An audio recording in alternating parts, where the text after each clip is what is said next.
नमस्कार, मैं हूं कैलाश सरपंच, पंचायत हल्का सुमन, ब्लॉक पंचायत, डिस्ट्रिक्ट उधमपुर। आज मैं हूं PMGSY नवौल धमती रोड के 8वें किलोमीटर पर, और यहां पर भयंकर पस्सियां पड़ती हैं। और पिछले दिनों ये जो बर्फ़ गिरी, इसकी वजह से बहुत भारी, ये जो आप वीडियो में देख रहे हैं, बहुत ज़बरदस्त पस्सियां पड़ी। और अभी आज ये रोड खुलवाने का कार्य जारी है।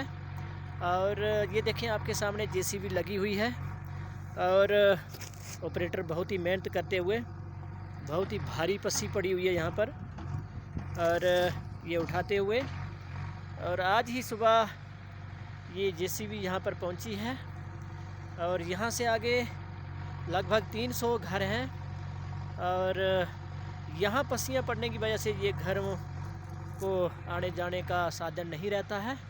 और आज PMGSY डिपार्टमेंट को रिक्वेस्ट करने पर उन्होंने यहाँ पर ये JCB भेजी, और आशा करता हूँ कि 1-1.5 दिन में ये रोड खुल जाएगा। बहुत बहुत धन्यवाद। जय हिंद, जय भारत।